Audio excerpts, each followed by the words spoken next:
Hello, and welcome back to the Right Brain Podcast. Welcome. My parents are here again in town. When we booked this time for them to come down here, I forgot to tell them that it was CMA Fest. So Yeah. it is a little overwhelming. A little loud in the hotel last night. Yeah, everything is a little wild. But I think that you're probably going to get your hotel rooms comped because of the wild behavior. So that'll be pretty awesome. Yeah, awesome. Listen, it's all about being here with you no matter what. And it's cool to see it. It's cool to be in Nashville during this time. I told my friends and my brother that I was coming down here. He was like, oh my God, I was there like 2 years ago during CMA Fest. It was so crazy. It was so great. But everybody talks about how amazing it is here. You said this is like the best time of year, right? Yeah. I mean, it's a wild time, but the shows are incredible. Everything's amazing. Yeah. You're just seeing the glass half full.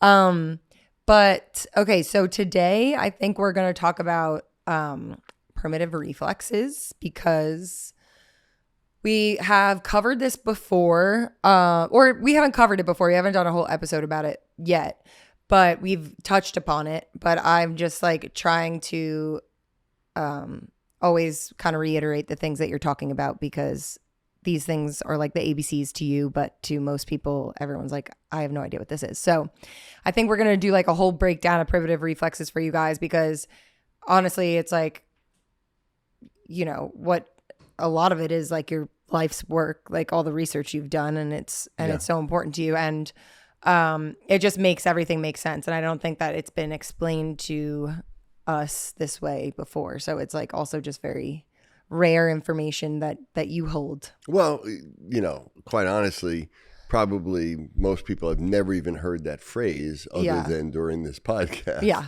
And most doctors don't really even know what it is, to be honest with you. I never learned it in school. And so it's a term and a phrase that, you know, you never heard of. And so how important could it be for most people? But, you know, I've obviously spent a lot of my career and education learning about brain development. And when you talk about understanding brain development, especially human brain development, to me, it's the most important single thing that you can understand is these things called primitive reflexes, or now they're referred to often as neonatal reflexes.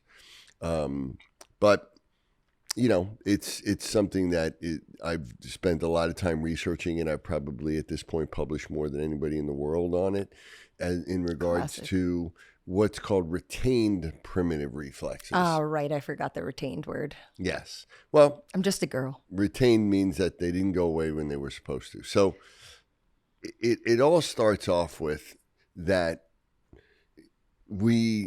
I think in psychology or psychiatry, anybody that understands some of the neuroscience realize that, you know, almost all adult mental health issues start in childhood, that it all starts in childhood. Obviously, we know we're hearing the news with things that RFK is talking about the epidemic of autism, and we've talked about that, and ADHD and OCD and learning disabilities and dyslexia, how prevalent and how we're seeing an epidemic rise of those. But we're also seeing an epidemic rise of adult mental health issues. Yeah.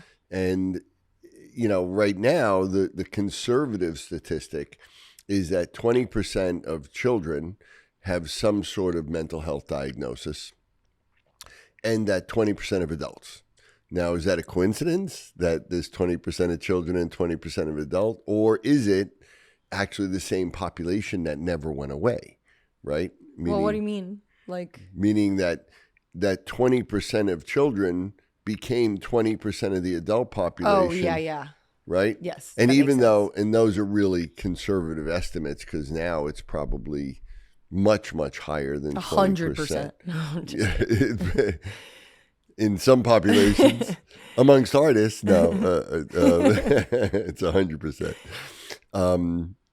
So that's the thing, is that we see this epidemic rise of mental health issues, and we talk about autoimmune issues and other things, and it's all related to brain, and it all comes back to brain development. So understanding what goes wrong and how do we identify this and what can we do about it? When we start looking at things like primitive reflexes, it becomes the number one way, I think, to identify if anything went wrong with your brain development as a kid. Not even wrong, but just went off track.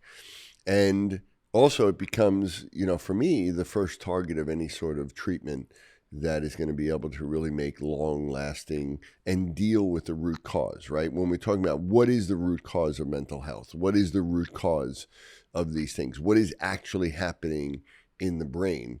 And it really starts with these things called primitive reflexes in most cases. Okay. Yeah, and the way you test for primitive reflexes is just like, it's the weirdest thing ever. It's so odd to explain, but it's like, I mean, my understanding of it, and he'll go into depth about it, but it's just funny because when he would test it on me, like put like a wooden, like the back of like a wooden spoon on my hand, and if my hand clenched, she'd be like, brain's messed up. Well, there are more sophisticated ways of doing it, but yes, if I'm in somewhere and all I have is a spoon. But yeah, it doesn't take a lot of sophisticated equipment to be able to test for these things. Well, it's just things that you wouldn't ever know is anything to test for unless someone explained it to you. And then like when you hear the whole backstory of it, you're like, that is fascinating. Well, one of the things to kind of resonate with people out there, you've probably seen me do this to audiences. Oh yeah, when I'm times. lecturing.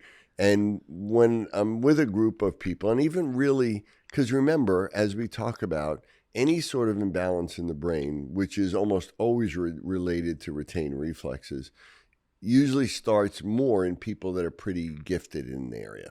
So, you get a classroom full of doctors and therapists at really high level of education, and I want to demonstrate these.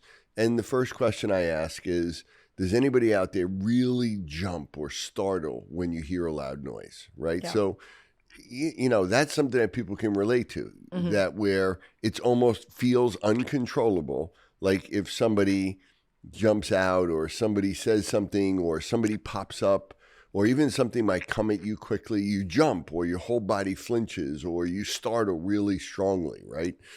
And that is a basic reflex. That's called a Moro reflex. And that's a baby infantile reflex that should be gone by the first year of life or even earlier. And people may have it. So that's why it's called retained. And that's an example of like one reflex that you may see. And then that also is associated with your heartbeat increasing, or what's increasing what we call your sympathetic nervous system response. So let's get to the more of this, because honestly, I could spend 10 shows talking about primitive. There's so much information. But so again, these things called primitive reflexes, what are they? Why are they so important? How many especially are there? in humans? How many are there that we actually that are practical? So the bottom line is the human brain is unique, as we know, but it's unique in every way, and especially its growth and development is very unique. And that gives us a great advantage, but it also gives us vulnerabilities that no other animal has. So humans have the largest brain per body size of any primate. But because we're the only ones that are bipedal and stand upright, we have the smallest birth canal. So from the beginning, we have big heads with a really small birth canal. And no other animal has to deal with that. No other animal on the planet has to deal with that issue, especially no other mammals or primates. So from the beginning, we have a problem because if our brain grows too much in the womb, it won't go out.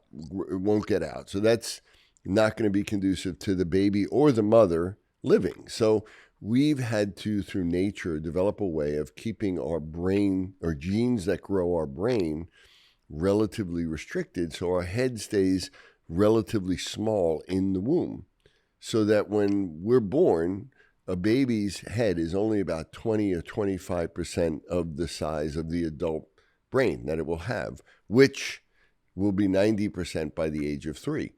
So we have really immature brains when we're born. No other animal has to have that, so that most other animals, most of their brain development happens inside the womb in a controlled setting. And so when they come out, they're much more advanced and mature than we are. We only have about 20 or 25% of our brain actually there when we're born. So that means that almost 80% of our brain development happens outside the womb. So all those steps that take place outside the womb all are really important for building our brain. Mm-hmm. And we have a really long time of brain development. And the biggest things develop at the end. So all of our cognitive and emotional and executive function abilities are the end result of all those steps.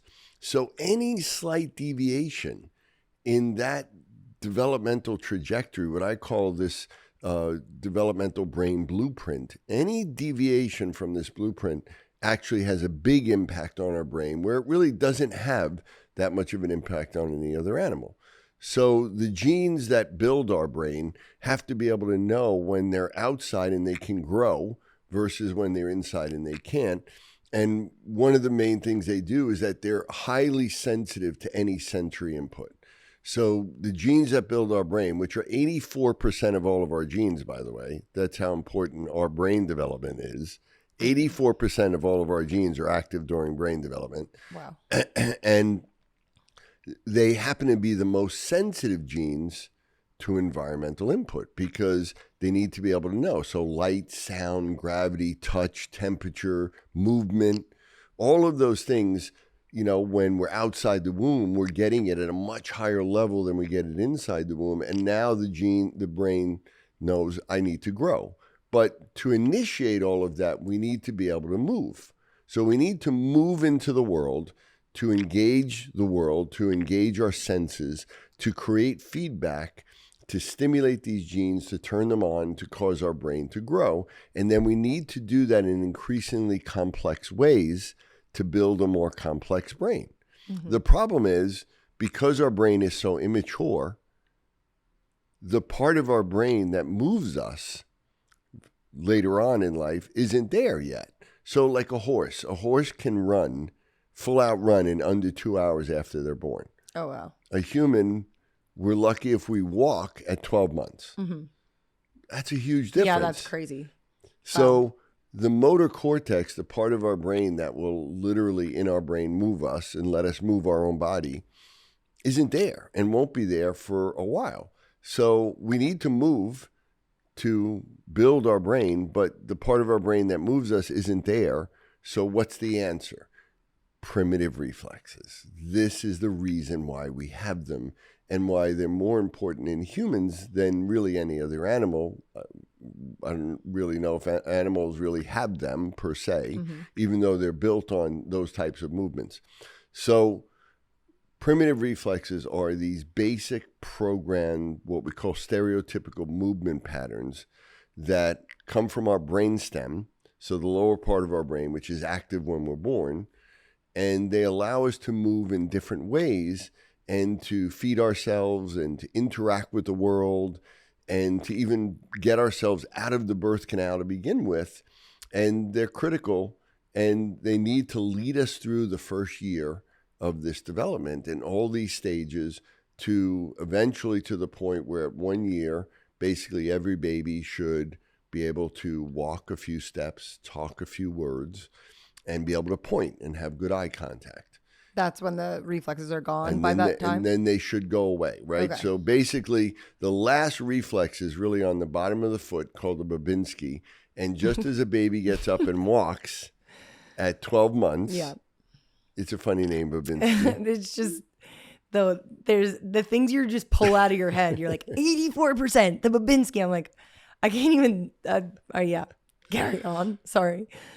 Well, you do the same thing with music and with music writing and all these things that, that you do and you're professional at. So it's just a funny word, Babinski. You can't help but Babinski. Try to say it 3 times fast. But it's a reflex on the bottom of the foot that if you stroke the bottom of the foot from the bottom up on the outside of on the bottom of the outside of the foot, the toes go back and the foot and the toes spread, right? So yeah. And that's called a Babinski. And in a baby, if you try it on a newborn baby, it'll be there. And it should be equal on both sides. And then at 12 months, almost exactly, the toes should now go down. So if you stroke it, that reflex now goes down, and now that's replaced by what's called a plantar reflex, where your foot goes down, which makes sense because when you're walking, you need to push your toes into the ground. If you rolled your foot on the ground and your toes went back, it would make it really hard to walk. Right. Yeah. So if a child is delayed in walking, that's one of the reasons why they're delayed in walking. Wow. Or if they walk in an awkward way, or they have a really unsteady gait in the beginning. Or some of them toe walkers out there. And Well, I guess that's the opposite. toe walkers is kind of not the opposite, but it's related to that. But yeah, so yes, but there is a relationship there. And that's, toe walking you almost only see in right brain deficits and in autism. And so this is where these reflexes, so, they're really important, and there are different steps to them. And some of them show up earlier and then go away, and other ones come out. But these are very important because if anything alters that brain development, then it alters the way our brain is going to end up. And especially the adult brain is the end result of what happened in childhood. Yeah. So, if you have a mental health issue as an adult, it can start in childhood, and it starts usually with some deviation of that normal growth and development of the brain. And you always say it like, I don't know, that you say it's like a pyramid thing where like people, like if a kid is like dyslexic or something, then they're just like working on helping him read or whatever. It's like if you're starting at the top where now they're grown up and these are the issues and you're just trying to fight the issues there, that's not how it works. You have to go back to the beginning. Like, right. What are your primitive reflexes that happened and you got delayed as a child, which is what grew into you becoming this way. And now we have to go all the way back to the beginning to see what happened there. You have to look at the root cause. Yeah. And that's, what all my work has really been about. And, almost nothing out there in traditional therapies really deals with the root cause. Because in medicine and psychology, their attitude is mostly like, well, we don't know the root cause. Mm-hmm. We're never going to be able to know that. Yeah. But that doesn't make any sense because obviously, why can't you know it? It comes down to really understanding neuroscience and brain development and how this all works and how it interacts. It's like, if you had a building and the roof kept on cracking over and over and over, and you patched it and it cracked, and that you can do that. But if you go back and say, well, why is it cracking? What's the root cause? And you go back to find out that the foundation wasn't laid evenly, that there was a little bit of That's a a pretty tilt. good analogy.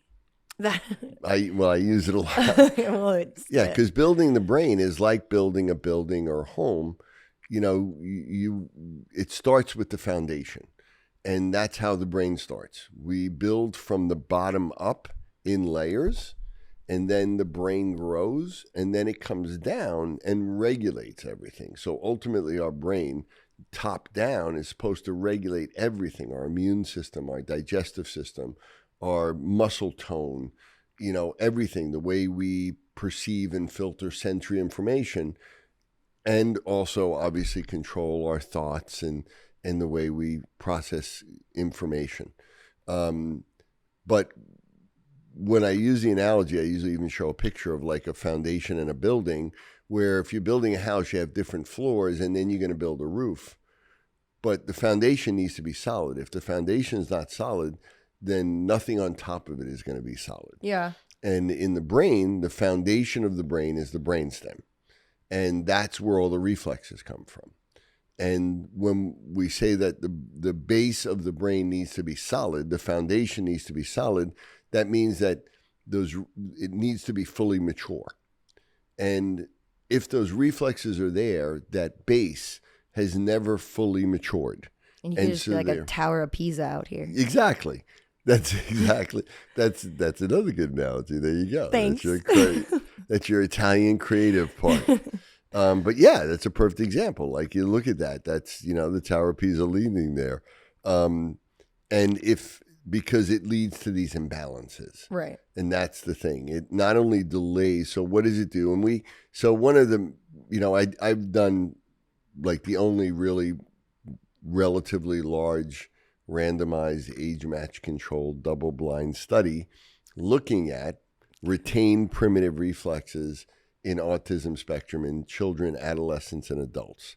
And we published about 10 papers on this so far in some of the best journals in the world. And so the idea was, first of all, pediatricians are typically trained in looking at these, but even though they're trained, they never look at them in practice. Pediatric neurologists are trained, but they only look at them for the first year because they know that they're supposed to be gone at the end of year one. Right. So they never look beyond that. So if the reflexes are still there beyond one, that's when they're called retained primitive reflexes. And in traditional pediatric neurology and pediatricians, they typically say there's no such thing as retained reflexes. They go away at one, automatically, all the time, No, but without I've seen fail. them on people because I've gone to your lectures and we all do it to each other, and I've seen them on full-grown adults. Exactly.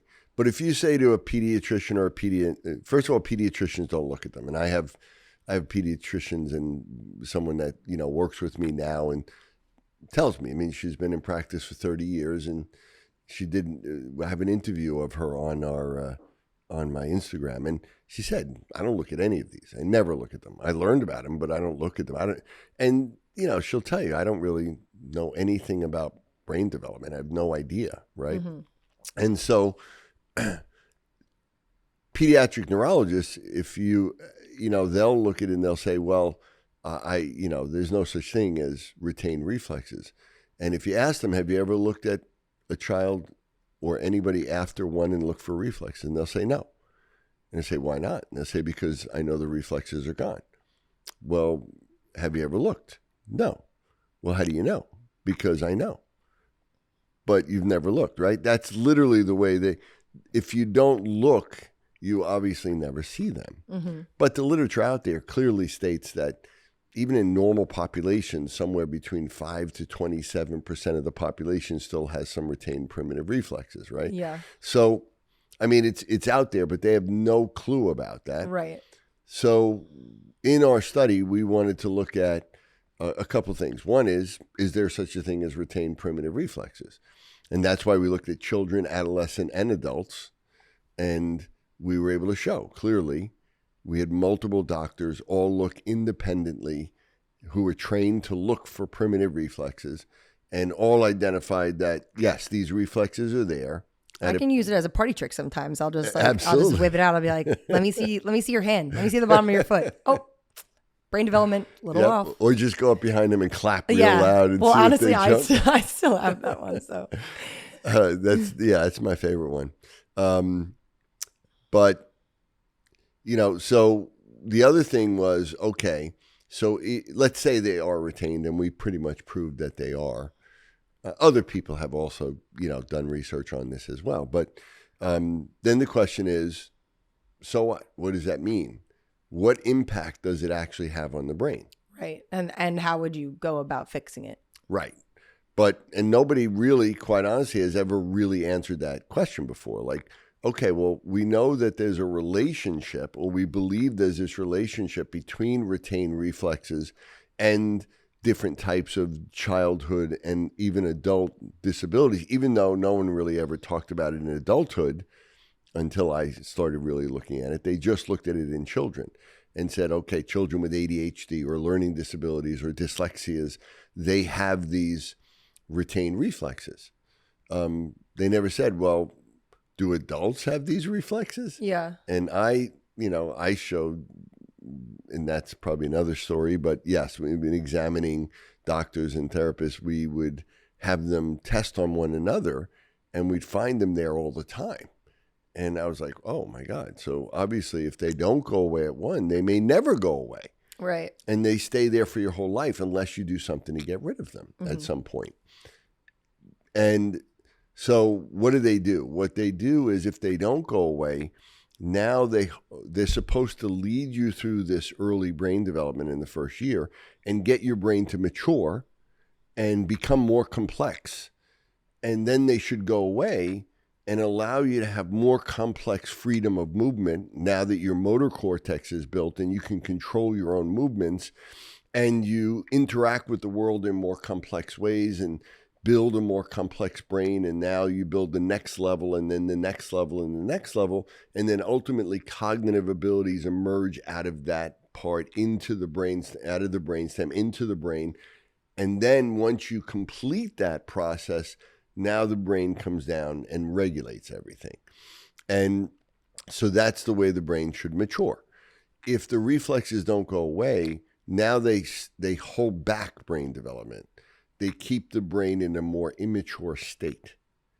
And because there's this sequencing that we've talked about of how the right brain takes the lead in development in the first 3 years, and then the left brain, anything that alters that sequencing in any way, for whatever reason, can alter the way the brain grows and then alters whether there's going to ultimately be this balance at the end of 6 years when both sides of the brain really become the right brain and the left brain. That makes a lot of sense. Yeah.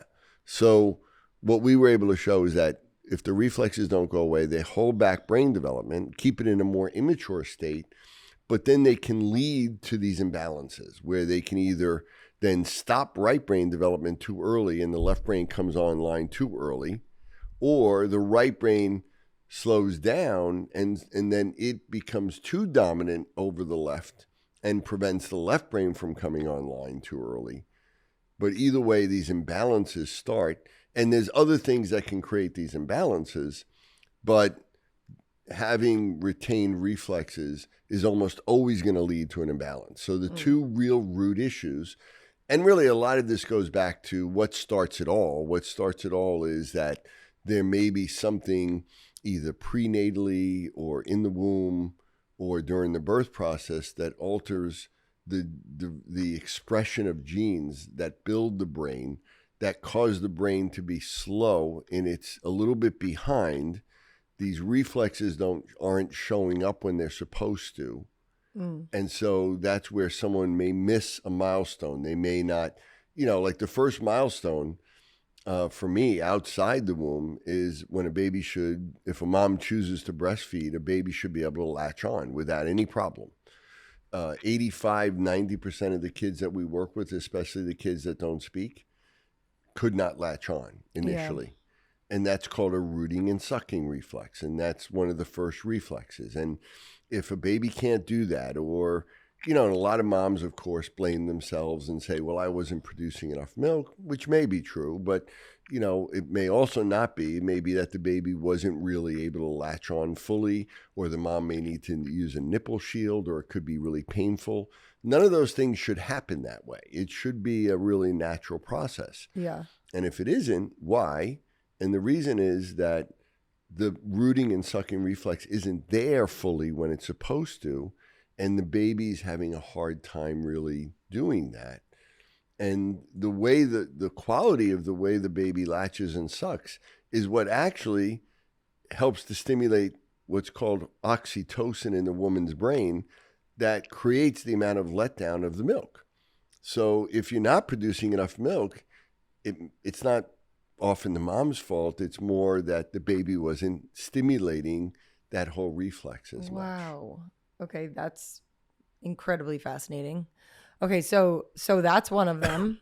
How many reflexes are there? 9? Well, no, there's actually about 30 or 40, but for me, I've looked at all of them. Yeah, but for me, it's come down to about 8 to 10 that I think are critical. Okay, that's what I thought. Yeah, so could you run through those? Yeah, so the first one is the rooting and sucking reflex, as we talked about.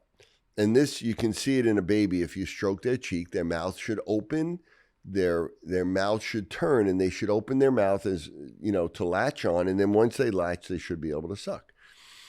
There's another reflex that relates to rolling over, which is the next milestone. A baby should roll over at around 3 to 5 months to both sides, front to back, back to front.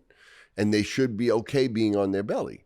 What you hear all the time with kids that have issues or with people that are adult with mental health they may say, my mom said that I was terrible at tummy time. Like I hated being on my belly. No baby should hate being on their belly. If they do, it's a red flag. And if they're not rolling over. So there's what we call the asymmetric tonic neck reflex, that if a baby turns their head one way or the other, if the way they turn their head, the arm and the leg on that side will extend and the other arm and leg will flex. And so it's like this. Yeah. So it's like when they move their head, all of their body moves.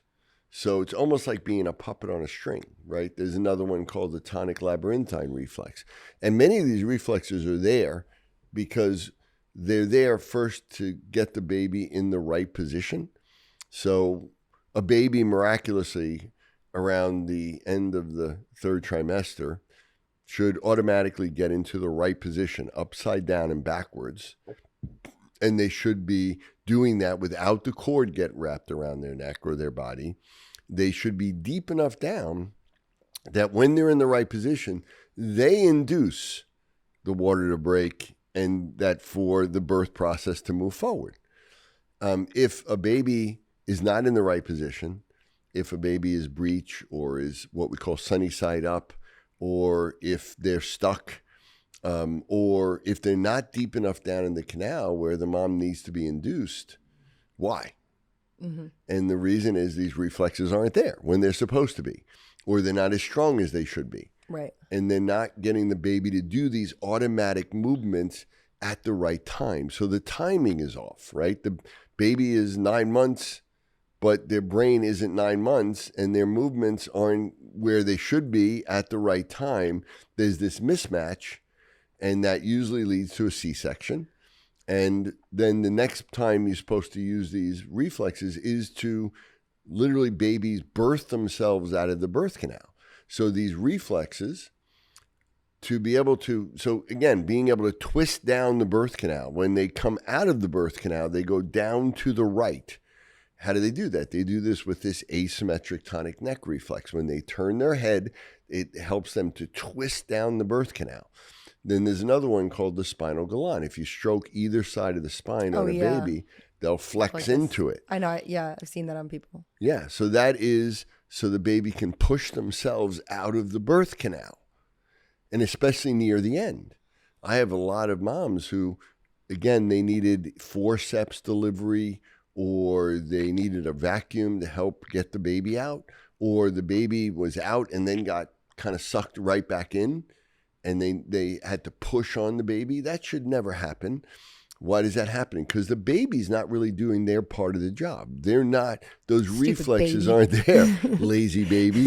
And then there's another one called the tonic labyrinthine reflex, that if a baby flexes their head, their arms and legs will collapse, right? Flex. Yeah. And then if they extend, their whole body will stiffen up. And that's when they come through the birth canal, they're in this flex position initially. And then as they come through the birth canal, their head extends and their whole body kind of propels themselves out. Oh, wow. Okay. Right. And so that should happen along with. And so if that's not happening, then right off the bat, to me, these reflexes aren't there when they're supposed to. There's already this delay in brain development. They're already missing, and then they may not latch on, or maybe they do and they don't roll over properly, or they're a little late in that, and then they may be late in the next milestone, which is where they should do what we call the commando or army crawl. They should crawl on their belly. A lot of parents aren't even told that that's a milestone. Yeah, like there would be kids that like scoot or like whatever, and they're like, right. Oh, that's so cute. It's like, no, They should be crawling because that's literally creating the networks in their brain. Yeah, and this kind of drives me crazy because right now, again, and I think it's part of, I mean, let's say it a little bit, and a little bit it's also part of this whole politically correct thing that even affects healthcare. Like even saying a diagnosis can actually be considered insulting to certain populations, which is, as a doctor and a scientist, it's like, this is just a diagnosis. This is just what we call it, you know, like, well, that's, you know, somebody might be offended by that. You know, that's not how we think in any way, right? But that's the idea is, we've gotten to the point where pediatricians and doctors will say, well, there's many different ways that kids can develop, and every kid develops or different ways and that's all okay. It's okay if they scooted on their butt. It's okay if they didn't crawl. As a matter of fact, crawling isn't even a milestone anymore. That's according to the CDC. That's insane. It is insane, but this is the accepted idea right now that, and so if you talk to pediatricians, and they don't like to admit this because, this is their main organization coming out saying, well, we've changed the milestones. And we'll say, well, what do you say when if a mom comes to you and says, my baby isn't doing this? And I've had moms say to me, they give me this list when my child's born of all these milestones. And then when they don't meet them, I go up to them and I say, well, they didn't meet this milestone. And they say, well, it doesn't matter anyway. And the mom's like, well, why did you give it to me in the beginning, right? What do you mean it doesn't matter? That doesn't make any sense. I mean, moms are pretty smart, and obviously they're very intense on what's happening with their baby. And if you tell them this should happen and it doesn't happen, they're going to ask questions. Yeah, and then they're like, oh, we don't have any answers. And that's the thing. So I say to them, well, why do you say that? What's your basis for saying that it doesn't matter or that it's okay or all babies? And they're like, well, we don't know what they'll say. I mean, what are we going to say? What are we going to do about it? And so our attitude is, let's not stress the mom out more, which I understand. Let's keep her calm because we're not going to be able to change this anyway. Mm-hmm. So let's just keep them calm and say, don't worry about it. And then if by this time things don't change, then we'll get your child evaluated by early intervention, and then they can start doing something. But they don't have any answers. But it's not based on anything actual. The way that they came up with these new guidelines was really somebody statistically analyzed it and said, well, we know now that more than 50% of children don't crawl in the typical way when they're supposed to. So therefore, crawling is not normal anymore. Because if you look at statistically, there's what we call a normal bell curve, right? It's called a normal distribution curve. And that's why when you say normal. So in science, when we say normal, we're talking about based on a statistical curve. But if you say someone is normal or abnormal, out in the world, they could look at that as, offensive, right? So if you say that, there's a deviation from norm, oh my God, you're going to make people feel bad. I'm just talking statistically, but they're looking statistically, and they chart this and say, okay, how many babies now actually crawl when they're supposed to in the way that they're supposed to? And it's not the majority anymore. Yeah, that's not good. So that is now considered normal, right? So that meaning that being not crawling in a typical way is now fits the statistical norm. So that now is the new norm. But that's in statistics. Yeah. And they're also not looking at it and saying, but on the other end of it, as we've heard a lot lately, we have this explosion of neurobehavioral childhood disorders and adult mental health issues. And so you would say, well, maybe there's a correlation. How dare you say something like that? Maybe there's a correlation between them not crawling in a typical way or meeting their milestones or not walking on time, right? All children should walk right around 12 months. I had a couple recently, I think they were from Norway, and because this happens all over the world. And they were telling me about this one child that we were talking about that was diagnosed with I'm not sure if it was a learning disability or ADHD, but the child didn't walk until 2. Mm-hmm. And the mom was going to the doctor and saying, aren't they supposed to be walking? They were like, yeah, don't worry about it. It's not a big deal. No, don't worry about it. Don't worry about it. And then they had another child. And that child at 1 was walking. And they were like, whoa, wait a second. That's a big difference. Yeah. And this whole child, they were able to see. And if you're a first-time parent, you don't know. because you don't have any example. Yeah. Also, obviously, all these things are fixable. It's not like horrible. Like everyone has retained, not everyone, but like a lot of people do. I would estimate so it's not like probably, this is like the end of the world, but it's important thing to see and to acknowledge. Yeah, and it's a real thing. It's meant to actually say, okay, where's the root cause and what can we do about it? Yeah, because then when you find it, you can. That's the thing. You can change these reflexes and get rid of them at any age, relatively simple, with non-invasive, and usually within a year. You can get rid of these reflexes, even if they're all fully retained. Mm-hmm. And that's the point. And that's how you can change the brain significantly. But the way I look at it, it's like, if you have a computer and it's relatively old and you want to upgrade it, and it says, no, you can't upgrade your software because you have this old software that's still there, or, you have to delete some things, or you have something that is in the background corrupting it.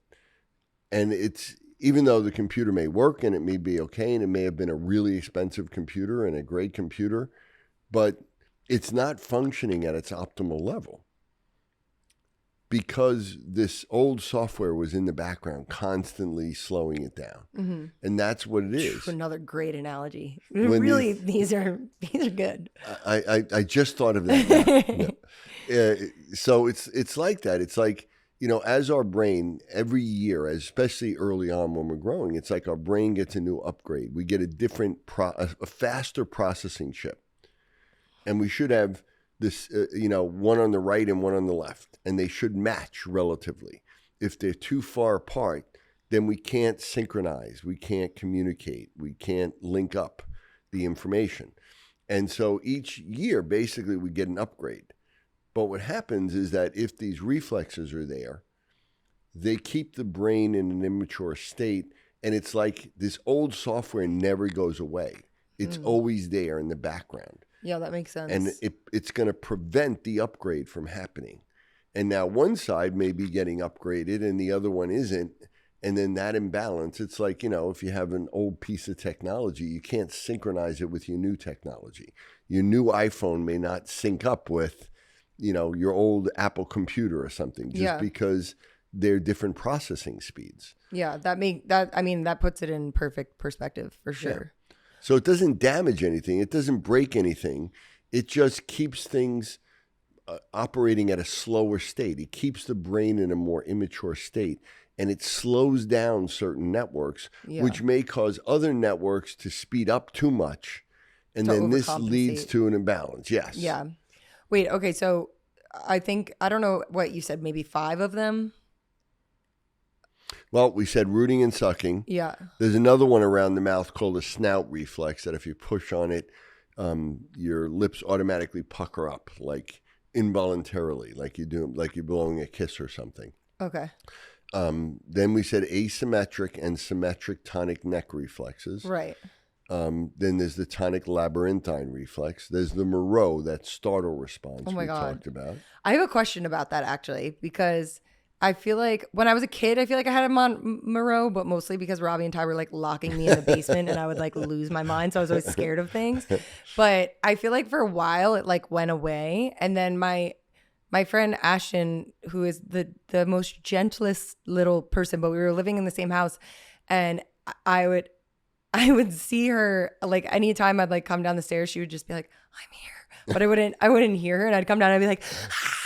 Like she actually caught me on our Ring camera. Like it's so crazy. I'm screaming. But I feel like it wasn't like that for a while. But she was saying to me that maybe because we started living together after I like was in a very unhealthy relationship where I was like scared of the person, that maybe, I don't know if it came back because of that. But now it's like, I just walked out of my new apartment and I turned around and there was a guy just waiting for the elevator. I was like, oh my God. And I like screamed at him. He was like, I'm sorry. I was like, what are you doing? Just standing there. He was like, I'm waiting for the elevator. I was like, don't do that again. We're actually like friends now because it was a funny situation. But Yeah, and it happened again at the Apple store the other day. I was just sitting there, and the guy that I was waiting to get me from the Apple store tapped on my shoulder, and I like screamed in the Apple store. But it's like weird because it went away. Like I feel like I had it for a little while, and then I didn't have it anymore. I think also like from a lot of the work that we did. But I was wondering if like going through some sort of trauma or something can bring something back. I don't know, but Well, especially with the Moro. So in general, once they're gone, they're usually gone fully. But if they're not fully gone, they're always there. And the Moro also is he will like clap behind someone's back to see if they like. Yeah, so the Moro, there's like basically 3 or 4 different ways you can stimulate it. One is a loud noise. So in a baby, for instance, some people do this for fun. I wouldn't advocate this at all. But some people may make a loud noise around a baby and the baby jumps, right? You can see the baby will jump. And it's funny looking. But then the baby will often start to cry after that because it triggers the sympathetic fight or flight reflex. So, that's why a baby will cry. And what happens is that there's a characteristic physical movement where the arms will kind of fly up and the hands open up and your whole body kind of jerks backwards and your legs will fly like that too. And you take a deep breath like that. And then everything kind of comes back in almost like in a protective fetal position. And that's, the most classic version of it. But a lot of it is just where your hands will fly up and like extend out like that. And so it can happen if you feel like you're falling backwards. So if you're falling backwards, if your head goes back really quickly, that'll stimulate it. In some people, it could be also, like we said, with a loud sound. Others, it could, if something's coming at you quickly, like if you see something coming towards you, you might get that same reaction. Now, there is what we call an adult startle response. Yeah, wait, so is mine not that? Because I get really startled or no? Well, there's, normally we all have an adult startle response. Okay. But it starts off as the Moro reflex. So both of them are tied into the fight or flight, right? Because when you're scared or when that happens, your heart rate goes. Yeah. So you may have gotten rid of the Moro reflex, but you may have a heightened startle response, even though they're usually often related to one another.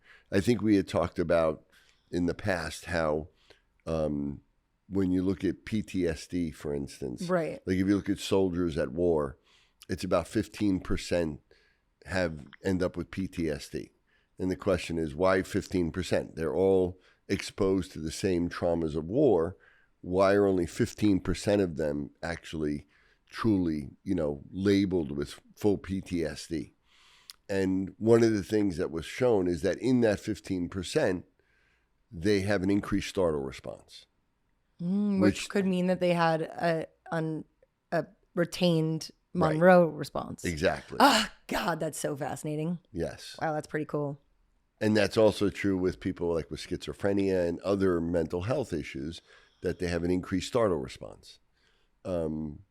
So, it's kind of one and the same.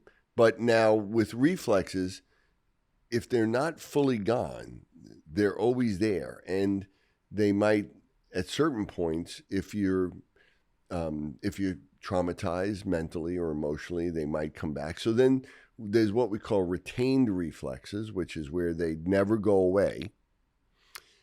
Or there's returned reflexes, where all of these reflexes come back with a brain injury, with a stroke, with a spinal cord injury, or even with degeneration later on in life, in neurodegeneration, like in Alzheimer's or something like that. Many of these reflexes come back, like the Babinski reflex, your favorite reflex.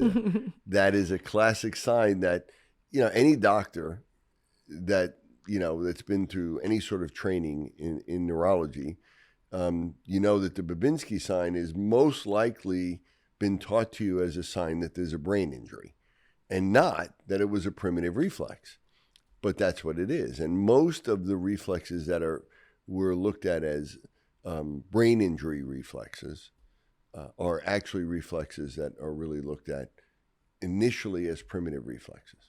So they never really go away either, but they get what we call integrated into the nervous system, and they need to be inhibited, and then they can be utilized and kind of broken up in pieces of them used. But they need to fully integrate. And if they don't integrate, then they're going to corrupt, and they're going to keep the system, in an immature state, which may then lead to imbalances. And that's ultimately the root cause of most issues, because it all comes back to brain development. And movement is the reason why we have brains on this planet. I think I told you in my first textbook, we really asked this question: when did brains show up? Why did brains show up? Like, how did a brain evolve? Of course, we can say it's due to God's plan or something like that. But from an evolutionary standpoint, where did it come from? And my first book was called, Behavioral Disorders of Childhood: An Evolutionary Perspective. And what it turns out, according to the best researchers in the world that look at, evolution and evolution of the brain, that it started because of movement, that living things that don't move, like a plant, they don't have brains.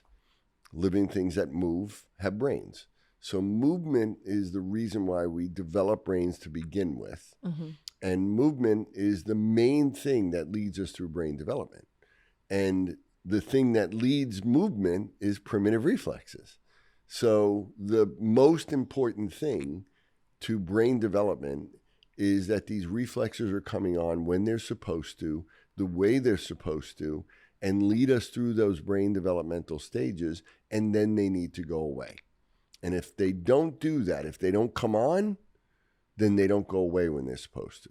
And if they don't go away when they're supposed to, they hold back our brain development, lead to imbalances between networks. And to me, any mental health issue that we look at, and most physical health problems, that's the root cause of all of it. Wow. Okay, yeah, I think, and I don't know, which one of your books do you give people Well, Disconnected Kids, my most recent version, which just came out last summer in August. Because there's at-home ways you can. Yeah, we put in 2 new chapters, really descriptive chapters. The third edition, what we really added was all of this research and input on primitive reflexes. And there's one chapter in particular where I really go through a description of how to we measure them and how we look at them. And you can't really do it on yourself, but you can do it on a partner. Yeah.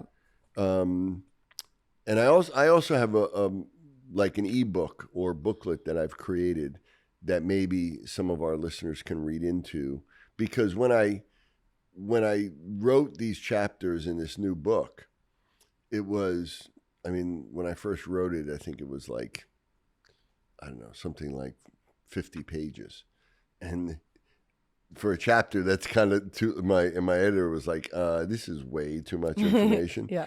So we need to boil it down so that it fit in the book. But what I wrote was really good and even more descriptive. So I made it into a separate e-booklet that people may be able to reach out and get.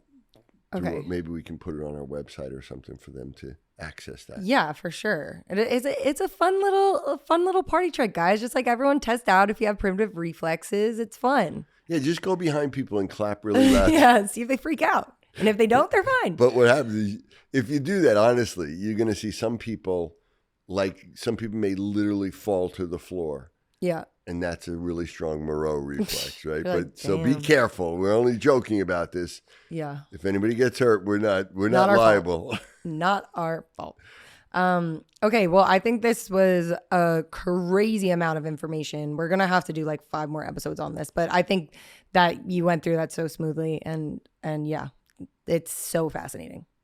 Yeah, it's just, when you're talking about the brain, and again, trying to really understand the neuroscience of it and how it affects human behavior and everything, that's what we're about. That's what we're doing. That's what we're talking about.